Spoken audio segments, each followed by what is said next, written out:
Live from Channel 8, this is Greek News Today.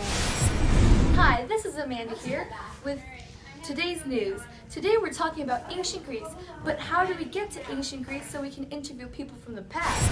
With time travel! Great idea, let's go! Let's learn about Sparta and Athens first. We should interview someone. That would be really fun. Athens and Sparta with two different city-states? Let's talk about Athens first. Athens was the birthplace of many ideas. They were thoughtful people who enjoyed things like science and philosophy.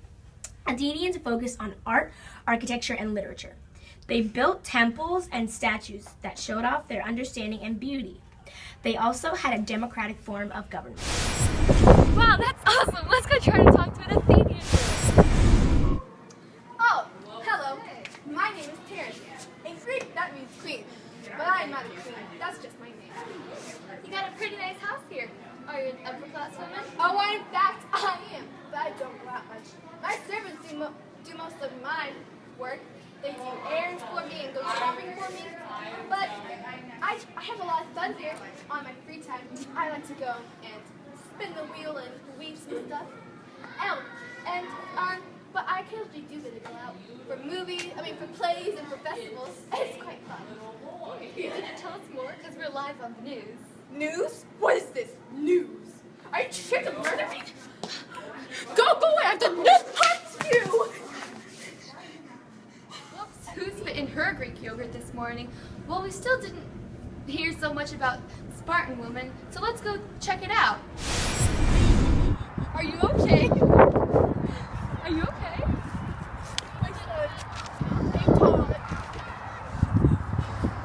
They sent him to the countryside because he wasn't strong enough. What happens if he is sent to the countryside? What? They sent him to the countryside to die. Oh, My name's Gia, by the way. It means earth. My son Aton, his name means swift as an eagle. I thought maybe then the rulers would think he's strong, but that didn't work so well. I'm so sorry for you. I'm a mess. I have to go now. Yeah, bye. Women in Sparta do all the jobs of a Spartan woman and a Spartan man because the men are usually away. Women in Sparta go out much more than Athenian women. These women were taught to be good mothers and they taught their children to be loyal to Sparta. What about the rest of Sparta? Tell me more about that. Sparta is located on the Peloponnesus Peninsula. The Spartans had two kings and were ruled by an oligarch. Early in Spartan history, a slave revolt named Lycurgus caused of the Spartans to change their society. He made some harsh laws that required everyone to have dedication to the city-state. The goal was to train the people of Sparta to fight off any potential enemies or slavery. Life was rigid in Sparta. As was said before, if a Spartan baby boy was not strong enough, he would be set in the countryside to die, but if he was strong enough, he would leave his home at age 7. They were taught to be tough and to steal. They were severely punished if they did not listen to orders, expected to serve until the age of 16. Wow, life must have been harsh. Did they have any In wars? 431 BC, Athens and Sparta's differences led to the Peloponnesian War. Allies of both city-states joined in the fight too. This fight ended in 404 BC, which is more than 27 years. Sparta surrounded Athens, hoping they would starve or surrender. The Athens were supplied with food and other needs by the Athenian navy. This siege ended when a plague broke out. Many Athenians. The Spartans had to leave because they did not want to get diseased. The Athens did not give up. They started attacking Sparta's allies on the coast. After both sides won some and lost some battles, they decided to call it truce, even though that truce didn't last long when Athens attacked one of Sparta's allies. When Sparta heard about this, they joined the Persians. The Persians started giving Sparta money for their own navy.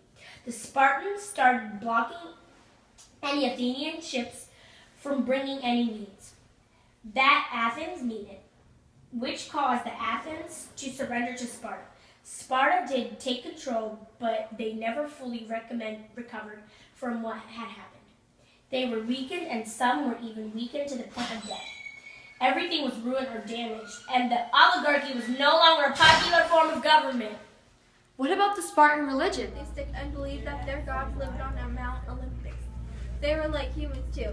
The Greeks even made myths about them. They show how things get done, like how are you so beautiful, or who controls the sea. Did you notice that Athens and Athena sound oddly familiar? Athens was named after the Athena, goddess of wisdom and war. Do you wear Nike's athletic shoes and think about how the commercials talk about success and victory? Nike is a goddess of victory. I had no idea that our running shoes had anything to do with fables, but we still didn't hear much about myths. Let's talk more about it. Oh look, here comes a man now. Is someone there? Hi, this is Live on the News. Could you please tell us about yourself? I'm Homer.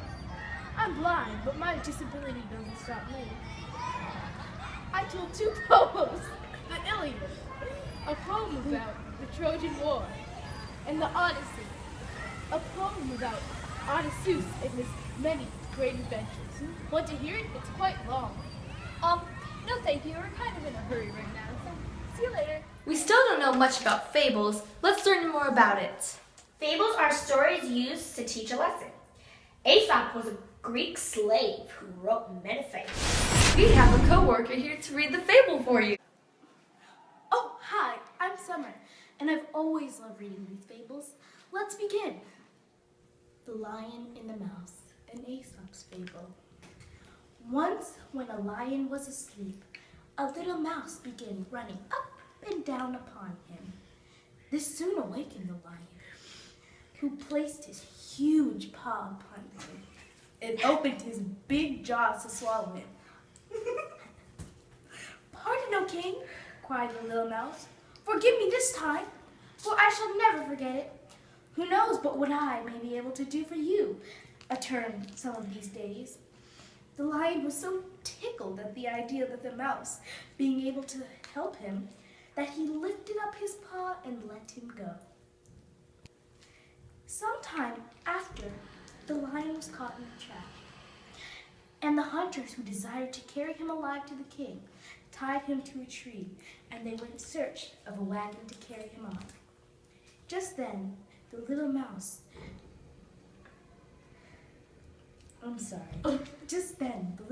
happened to pass by, and seeing the sad plight in which the lion was, went up and soon gnawed away the ropes that bound the king of the beasts.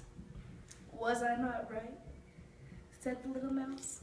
Moral of Aesop's fable: little friends may prove great friends. That's a great story. I'll keep it in mind. But people were very smart back then, weren't they? Today we use the word of Greek scholars. Let's learn more about these people. Let's see if that man over there knows anything about it. Me? Oh, well, I am Euclid. I wrote the first geometry book. That is really cool. We wanted to know if it is true that Greece held the first Olympic Games. Oh, yes, and if you'd like to know where it is, it's over yonder in Olympia. You are sure to see some boys practicing there, running, jumping, and even more. That is really cool. Let's go check it out. Oh, I can't make it, sorry. The Olympics were held in Olympia to honor all of the Greek gods. They were the first to hold the games in 776 BC. The games went on for almost 12 years, but in 393 AD, Emperor Theodosius banned them. Oh, look, we made it just in time. There's people practicing now.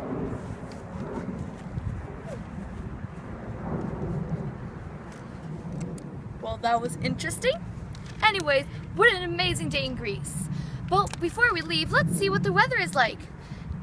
How is it, Wanda? Before we go, let's discuss weather. Today it is 73 degrees Fahrenheit on this lovely summer day in ancient Greece. Tonight there's a slight chance of rain showers and the weather should be at 61 degrees Fahrenheit. It's been a great day, but unfortunately, we ran out of time. This is Amanda here signing off of Greek News Today on Channel 8.